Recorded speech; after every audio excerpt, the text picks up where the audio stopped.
Hello everyone, welcome to Kalam's answer writing session. So today I'm going to discuss the question which I've opened up yesterday for our discussion, that is in relation to India-Pakistan relations. So Indo-Pakistan relation is an often touched concept. Sometimes the question is on Indus Water Treaty, sometimes the question is on soft power, sometimes the question is on the border troubles that we have, but so on and so forth. We can say that Indo-Pakistan, Indo-China and Indo-East Asia, all these topics are really important topics for our examination from an international relations based point of view. So directly we will jump into the question for today. The question says the following: terrorist activities and mutual distrust. Look at the keywords. Terrorist activities and mutual distrust have clouded India-Pakistan relations. This is the opening statement of the question. Moving forward, to what extent the use of soft power like sports and cultural exchanges could help generate goodwill between the two countries? Discuss with suitable examples. Now the question is asking you to talk about the utility or the importance of soft power in handling the relations between India and Pakistan. This is something that I want you to understand. And you have to talk about this with the help of examples. You have to substantiate whatever you write with the help of examples, because he has specifically asked you to talk about all this with suitable examples. So this question has to be carefully handled. Look, the question is about soft power and the utility of soft power in improving the relations between these two countries. You shouldn't at the outset start writing out all the solutions that are relevant in order to solve the problem between India and Pakistan, because the question is specifically about soft power. That is something that I want you to keep in mind. So what are the side headings that we have? So before the side headings, how do we introduce this particular question? The introduction is to talk about the mutual distrust and the terrorist activities that have taken place between these two countries, because of which there is a decrease in trust and there is a decrease in camaraderie and good relations between these two countries. You could talk about this in your introduction. You could set the beginning of your answer by talking about how these two countries are not really in bed with each other. Now moving forward, you have to talk about the utility of soft power. So you start out by talking about the importance of soft power, and then you move forward and talk about the limitations of soft power. So if I have to write the introduction, body and the conclusion format, I have it in the following form. So you could start out your introduction by talking about a generic introduction to India-Pakistan relationship, and in doing so you should try and point out the mutual distrust that is prevalent between these two countries, mostly because of the activities of Pakistan. Having done so, you move forward, you talk about the body of your answer. The first part is going to be the importance of soft power, like cricket, like diplomacy in relation to cultural exchanges, maybe other kinds of track 1.5 and so on, other kinds of soft power kinds of diplomacy. And then you move forward, you talk about the limitations. Like for example, no amount of soft power can replace the hard power, and no amount of soft power can actually make sure that the relations between these two countries will come back to normalcy. What is important is India's ability to bring Pakistan to book. That is one point. The second point is, of course, some internal reform in Pakistan itself. Pakistan should feel in its mind that there is no good terrorist and a bad terrorist. They should stop supporting all those terrorists which are against India. They should stop doing that, and this kind of internal reform is pretty much very important when it comes to cultivating good relations between these two countries. So if Pakistan does not do that, whatever soft power diplomacy we may cultivate, it will not really help the relations between these two countries. So these are the 2 points, 2 subparts that we can involve. Moving forward, we could talk about the conclusion. And remember, when you write about the importance of soft power, you have to quote the various examples. Like for example, cricket. And then you can talk about Bollywood. And then you can talk about cultural exchanges. there are several sites of importance, like for example Gandhara sites are present. Gandhara is basically an art of Buddhist architecture, Buddhist sculpture, by the way. And you also have Indus Valley civilization ka sites. So all these kinds of cultural locations can provide an important area of exchange between these two countries. Anyway, so this is my introduction, body and conclusion. We will move forward, look at the sample answer.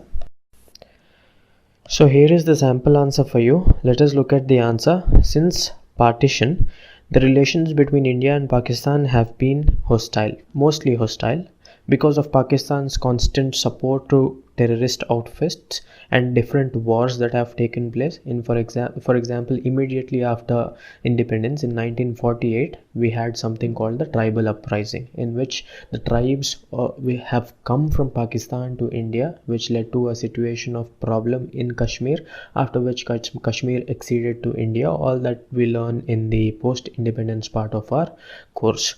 Anyway, that is one war that we fought. And secondly, we had 1965, another war, and then you had in 1971, and then you have the Kargil war. And moving forward, there are several isolated incidents we have in terms of the terrorist attacks that have been taken place in India by the support of Pakistan. So all these things do what? They basically point out a hostile relation between these two countries. Moving forward, he is establishing the mutual hostility between these two countries. One, he's talking about wars, and then he's talking about the terrorist attacks by Pakistan supported outfits, like for example the Parliament blasts, the 26/11 Mumbai blasts, and so on. Moving forward, sabotaging India's position internationally by taking the issue of Kashmir to every international forum. What Pakistan does is go to any international forum, it talks about the issue of Kashmir. It tries internationalizing the issue of Kashmir instead of resolving the situation diplomatically. But of course, there's nothing to resolve. Kashmir is an integral part of India. But then this is supposed to be resolved bilaterally, and instead of doing this, it tries to blame India on international fora, and by doing so, it wants to hurt the good image which India has in the minds of other countries. In addition to this, you have cross-border infiltration, like the Uri attack, the Nagrota attack, and so on. Now moving forward, he is assessing the importance of soft power, but before doing so, he probably should have listed out what the elements of soft power are. Like for example, in the first slide, we talked about how cricket is a part of the soft power, how cultural exchanges are a part of soft power, how Bollywood can be a part of soft power, and so on. All this could be listed in a small diagram, but this is also fine. So he's saying cricket matches can create a sense of brotherhood. Okay.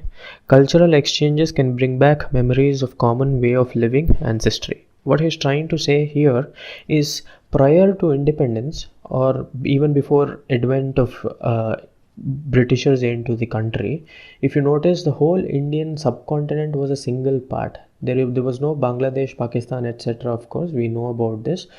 Right from Bangladesh to the east and Myanmar and so on, Burma, parts of Burma, and in the west as far as Afghanistan, we used to have it in a single Indian subcontinent. Sure, they might not have been united under a single kingdom, but this whole area was called as the Indian subcontinent. But because and culture as such has evolved distinctly in this subcontinent, and post-independence artificial political borders have been drawn, but the cultural artifacts are the same for these countries. Like for example, Gandhara art is common to both Pakistan and India, and also whatever is present in the Indus Valley region, the Indus Valley civilization and so on, all these are common to both India and Pakistan, right? So if you do research on these areas, you need to take support from both Indian archaeologists and also the support of Pakistani archaeologists, and this develops some kind of soft power between the countries. Moving forward, soft power can tap on political heads through track 1.5, track 2, diplomacies and so on. I wanted to talk about track 1.5, track 2 and track 1 diplomacies in the comment section. Now move forward. So here is the fourth point. He's talking about soft power and its importance. It can help sustain the hard power and the mainstream diplomacy. and it also provides longevity to the relations, especially during the impasses after the incidents like attacks. So whenever attacks happen, especially Pakistan conducts a lot of attacks on India indirectly. It says that it does not know. It says that Pakistan itself is a victim of terror violence. But the sad part and unfortunate part is that Pakistan supports certain terrorist outfits who are dead against India. And by doing so, whenever there are attacks like Uri, Nagrota and so on, the emotions run high in both the countries, and especially in India, we try to cut off talks and so on. Whether it is right to cut off talks or wrong to cut off talks is not the point of discussion. But when we have such a kind of situation, when there is an absolute no contact between these two countries, soft power can help revive these contacts, first thing. And secondly, soft power can sustain whatever was built over a period of time in terms of good relations between these two countries. Moving forward, movie actors are famous in both the countries, and they can provide a good platform to maintain connect between the two countries. But this is not sufficient, as in soft power as such, as it is defined, is still soft. So it has to be compensated with something. It has to be supplemented with hard power, like proper economic pacts, proper regional agreements and so on. But these do not happen with Pakistan as such because of the mutual hostility. So soft power, there are certain limitations. He's pointing out the limitations.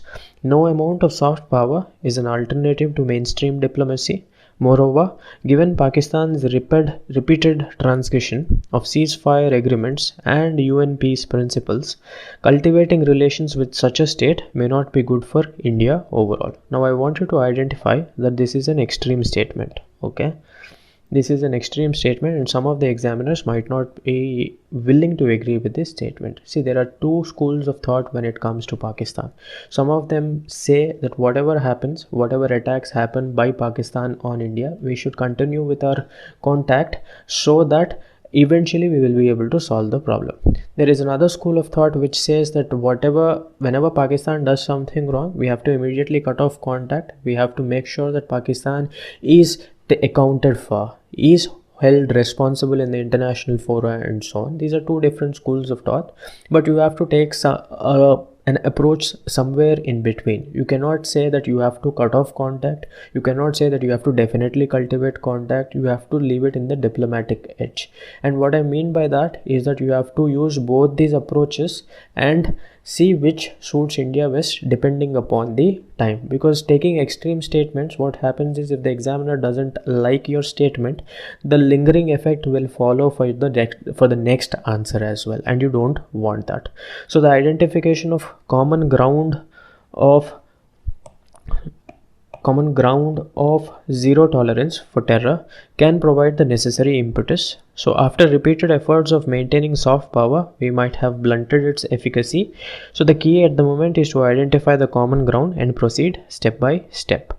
So the conclusion is not so good, but what he's trying to tell us is that soft power has its limitation. Soft power, if it is used repeatedly in a situation of conflict, what happens is the tool of soft power becomes quite blunt.